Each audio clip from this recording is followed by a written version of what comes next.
নমস্কার। আবার চলে এলাম রবিবারের ঠিক সকাল 10টায়। কেমন আছেন আমার সকল প্রিয় বন্ধুরা? আর রবিবার মানেই ভূতের গল্প। আশা করি ভূতের গল্প শুনতে আমরা সবাই ভালোবাসি, আর আমি একটু একটু চেষ্টা করি। আশা করি আপনাদের ভালো লাগবে। আর আজ আপনাদের যে গল্পটি পাঠ করে শোনাবো সেটি অবশ্যই আমার প্রিয় লেখক মঞ্জিল সেনের কলমে ত্রহস্পর্শ। আশা করি সম্পূর্ণ গল্পটি শুনবেন, তাহলে নিশ্চয়ই ভালো লাগবে। আর প্রথমেই লেখক এবং লেখকের পরিবারবর্গকে আমার শ্রদ্ধাসহ প্রণাম ভালোবাসা জানিয়ে শুরু করছি আজকের ভৌতিক গল্প ত্রহস্পর্শ। বক্রেশ্বর মুখুজ্জের সব কিছুই যেন বাঁকা। যে কাজ সরল পথে সবাই করে, তিনি ঠিক তার উল্টোটি করবেন। এ না হলে নাকি তার যেন মন ভরে না। তার মতো একগুঁয়ে লোকও সহজে চোখে পড়ে না। একবার যা ঠিক করেছেন তা তিনি করবেন, তা থেকে তাকে টলানো শিবেরও অসাধ্য। বৃহস্পতিবারের বারবেলায় তিনি শুভ কাজে হাত দেবেন, আর চৈত্র সংক্রান্তি কিংবা পয়লা ভাদ্রে যাত্রা করবেন। মঘা অশ্লেষা নক্ষত্রে তার কোনো বাজবিচার নেই। যাকে বলে অলক্ষণে এক মানুষ। কিন্তু আশ্চর্যের কথা, এত সব অশাস্ত্রীয় কাজ করেও তার কিন্তু কখনো কোনো অঘটন ঘটেনি। তিনি ঠাট্টা করে তাই সবাইকে শুনিয়ে শুনিয়ে বলেন, এগুলো হলো সব বুজরুকি, স্রেফ সরল মানুষদের ঠকিয়ে বামুন আর পুরুতদের নাকি রুজি রোজগারের একটা পন্থা। তবে একবার তাকে হার মানতেই হয়েছিল। সেটা তার বিয়ের সময়। একটা শুভ দিন দেখেই তার মা বাবা বিয়ের লগ্ন ঠিক করেছিলেন। সেটা তিনি পাল্টাতে পারেননি। বাবার মুখের ওপর কথা বলার সাহস যদিও তার ছিল না। তার বাবা ছিলেন কড়া মেজাজের একজন মানুষ। কিন্তু বিয়ের 1 বছরের মধ্যেই তার বউ মারা গিয়েছিল। আর বক্রেশ্বর বলেছিলেন, যদি তার কথা মতো ওই অলক্ষণে দিনে, মানে পাজির নির্দেশ মতো শুভ দিনে বিয়েটা না হতো, তবে নাকি তার বউ বেচারি আজ বহাল তবিয়তে তার সঙ্গে ঘর সংসার করত। সে এত অল্প বয়সে মারা যেতেন না। এইসব নিয়ম মানার ব্যাপারে তার এত ঘেন্না এসে গিয়েছিল যে দ্বিতীয়বার বিয়ে করার কথা তিনি মুখেও আনেননি। 40টা বছর তো তার এভাবেই কেটে গেল। সেই বক্রেশ্বর বাবুর জীবনেই একটা দারুণ অঘটন ঘটে গেল। পাজিতে যাত্রা নাস্তি, এমন একটা ত্রস্পর্শ দিনক্ষণ দেখে তিনি আসানসোলের কাছে একটা জায়গায় রওনা দিলেন। ওখানে তার পুরনো বন্ধু অনাদি চাটুর্যে অনেকটা জায়গা জমি নিয়ে পোলট্রি খুলে বসে আছেন। বেশ ভালো ব্যবসা। বক্রেশ্বরবাবুকে মাঝে মাঝেই তিনি চিঠি লেখেন ওখানে যাবার জন্য। এমনকি লেগ হর্ন মুরগির মাংস খাওয়াবারও লোভ দেখিয়েছেন। এতদিন যাই আর যাব করে যাওয়া হয়ে ওঠেনি। ইদানিং শরীরটা তার ভালো যাচ্ছিল না। খিদেও তার ইদানিং হয় না। ডাক্তারবাবু কিছুদিনের জন্য বাইরে কোথাও চেঞ্জে যাবার পরামর্শ দিয়েছিলেন।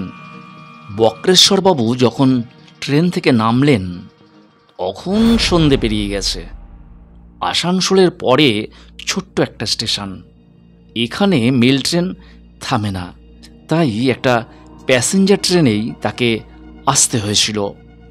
বাইরে বেরিয়ে কোনো সাইকেল রিক্সা বা অন্য কোনো গাড়ি তার চোখে পড়ল না। একটু মুশকিলেই পড়লেন তিনি। তার মনে পড়ল অনাদি চিঠিতে লিখেছিলেন, স্টেশন থেকে সোজা পথ ধরে কিছুটা গেলেই একটা দুমুখী রাস্তার মোড় এসে পড়বে, আর ঠিক তার ডানহাতি রাস্তা ধরে তাকে এগিয়ে যেতে হবে।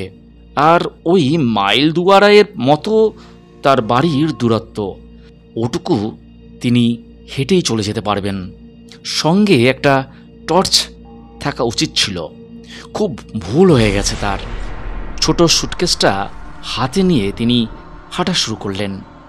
পথে লোকজন তেমন চোখে পড়ল না, আর ঘুটঘুটে অন্ধকার। সন্ধে থেকে অমাবস্যা পড়বে জেনেও যাত্রা করবার অসুবিধেটা এই প্রথম তিনি হাড়ে হাড়ে টের পেলেন। কিন্তু সহজে তিনি দমবার পাত্র নন। নিজের মনোবলের ওপর তার দারুণ আস্থা। মিনিট সাথে খাটার পরই আকাশ কালো মেঘে ছেয়ে গেল। তারপরেই নামল প্রবল বৃষ্টি, আর তার সঙ্গে পাল্লা দিয়ে দামাল হাওয়া বইছে। আশেপাশে মাথা বাঁচাবার একটা আস্তানাও তার চোখে পড়ল না। অগত্যা বক্রেশ্বরবাবু দৌড়তে শুরু করলেন। সেই কবে ছোটবেলায় তিনি দৌড়েছিলেন, তারপর এই প্রথম আবার। বেশ মজাই লাগছিল তার প্রথম। সেই দুমুখী রাস্তাটার মোড়ে তিনি পৌঁছে গেলেন এইভাবে। তারপর সেই চিঠির কথা মতো তিনি নির্দিষ্ট পথ ধরলেন। আর দৌড়তে পারছেন না, হাঁপ ধরে গেছে। তবুও তিনি দৌড় থামালেন না। এই অবস্থাতেও তিনি মনোবল কিন্তু এতটুকু হারাননি, বরং ভাবছিলেন বেশ জগিং হচ্ছে। খিদেটাও মনে হচ্ছে যেন চড়া দিয়ে উঠছে। অনাদিকে বলবেন একটা আস্ত লেগ হর্ন তার একাই চাই। মুরগির মাংসের ওপর তার লোভের কথা এতদিনেও অনাদি ভোলেনি। সেটা মনে করে তার মুখে মৃদু কৌতুকের আভাস খেলে গেল। কিন্তু পথ যে ফুরোয় না। এতক্ষণেও কি মাইল দুয়ারাই পথ পার হননি। তারপরই অদূরে আলো চোখে পড়ল।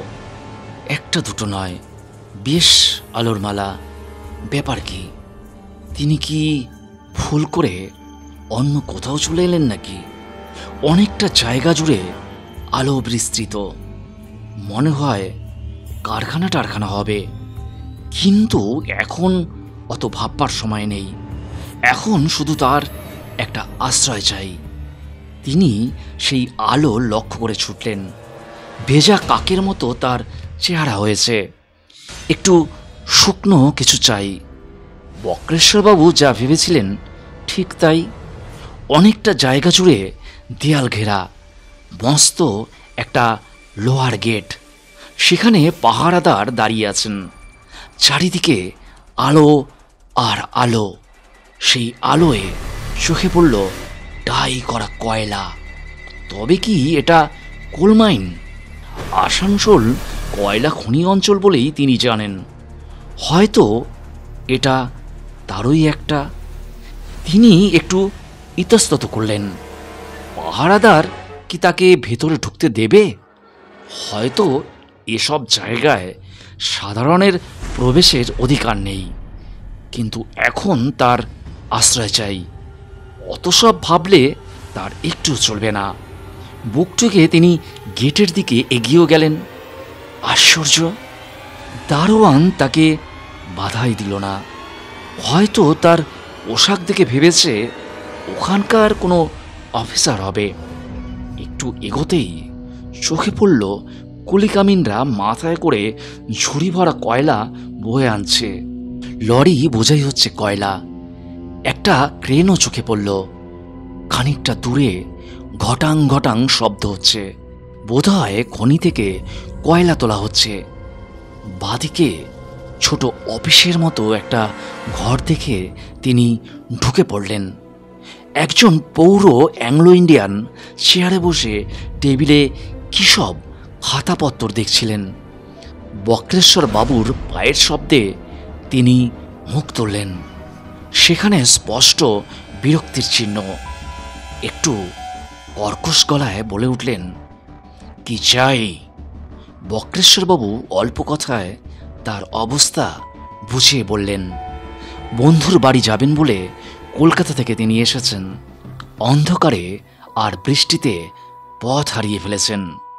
রাতের মতো একটু আশ্রয় চাই।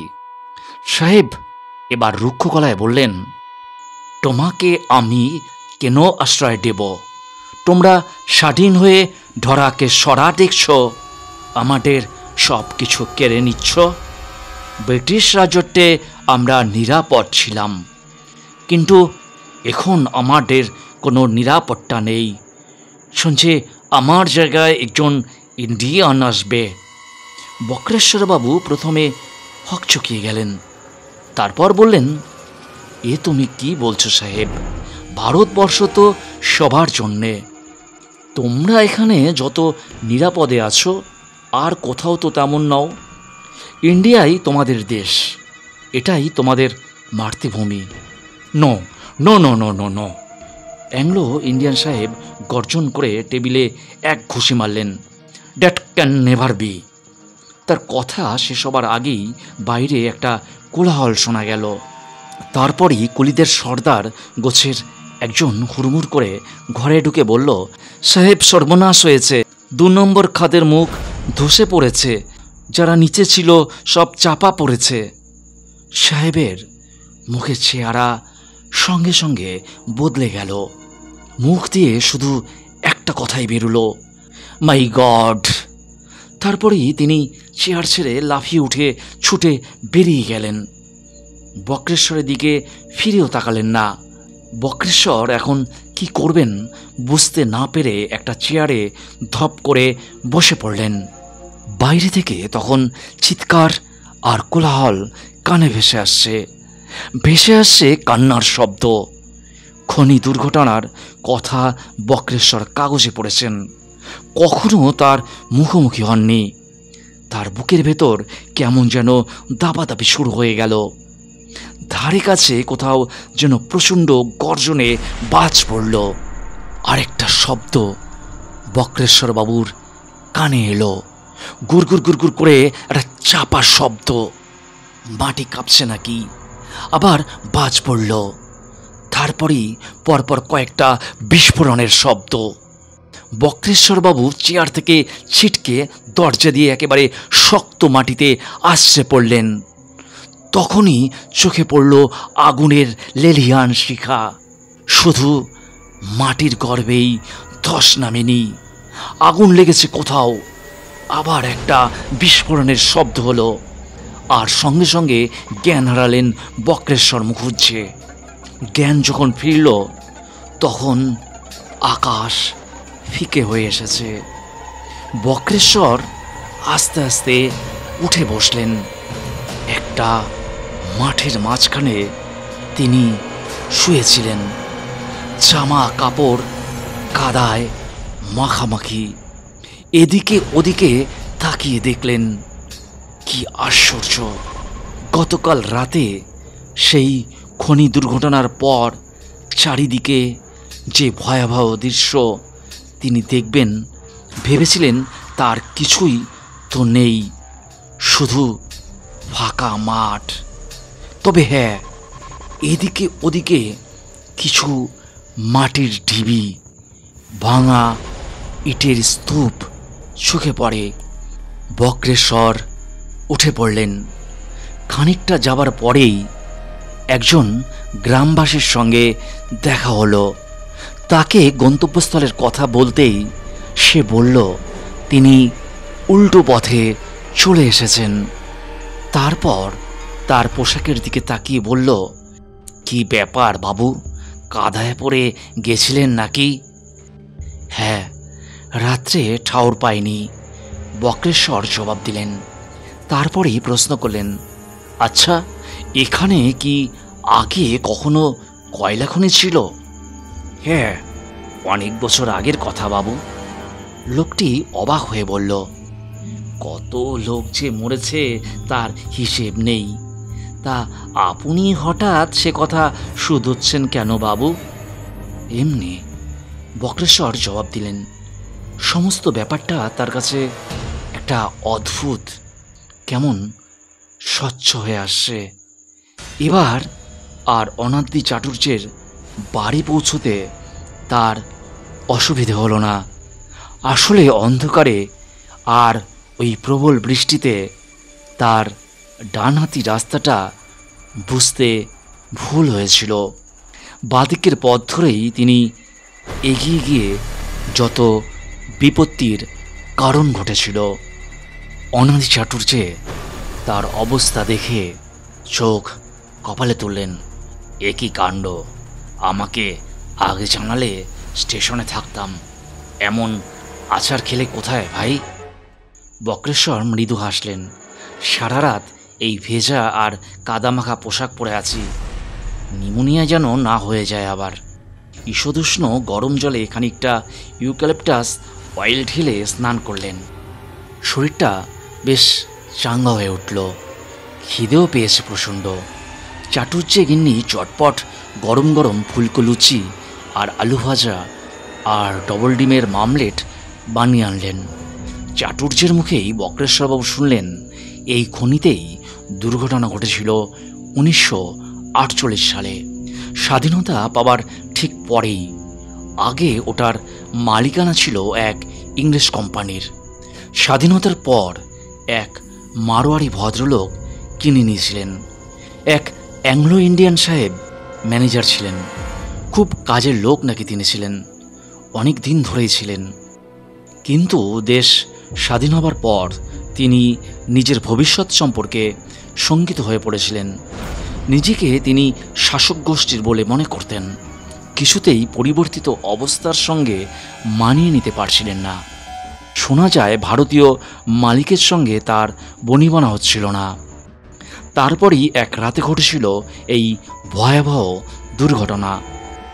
কয়লা খনির ইতিহাসে এমন দুর্ঘটনা বিরল। দেশ বিদেশের কাগজে এ নিয়ে খুব লেখালেখি হয়েছিল। কি করে যে বিস্ফোরণ ঘটেছিল তা আজও জানা যায়নি। সম্পূর্ণ খনিটাই ধ্বংসস্তূপে পরিণত হয়েছিল। কেউ কেউ এমন কথাও বলেছেন যে ম্যানেজারই নাকি ইচ্ছে করে এই দুর্ঘটনা ঘটিয়েছিলেন। আরও একটা কথা জানতে পারলেন বক্রেশ্বরবাবু। 1948-এর 13 জুনের রাতে ঘটেছিল এই দুর্ঘটনা। গতকালই ছিল সেই 13 জুন। কাহিনী শেষ করে অনাদি চাটুর্যে বললেন, তোমার যত সব অনাসৃষ্টি কাণ্ড, কাল ছিল ঘোর অমাবস্যা, তাও আবার অশ্লেষা। অমন খারাপ দিনে রওনা দিতে আছে? আমার তো ভাবতেই গায়ে কাঁটা দিয়ে উঠছে। কেন? বক্রেশ্বর মুখুর্জে অবাক হয়ে বললেন, পৃথিবীর কোটি কোটি মানুষ গতকাল এক জায়গা থেকে কি আরেক জায়গায় যায়নি? এক দেশ থেকে কি আরেক দেশে যায়নি? সবাই কি ওই পাজি পঞ্জি দেখে ঘরে বসেছিল, না কোনো কাজ করেনি? কিন্তু একটা ব্যাপারে তিনি নিঃসন্দেহ, অ্যাংলো ইন্ডিয়ান সাহেব ওই দুর্ঘটনার জন্য কিছুতেই দায়ী নন। বিশেষ করে এটাই তার দৃঢ় বিশ্বাস। নিজের চোখে তিনি দেখেছেন। দুর্ঘটনার কথা শুনে তার চোখ মুখে কেমন উদ্বেগ ফুটে উঠেছিল। নিজের প্রাণের এতটুকু মায়া না করেই তিনি ছুটে গিয়েছিলেন। আচ্ছা, সাহেব কি সেটাই প্রমাণ করতে চেয়েছিলেন? নমস্কার।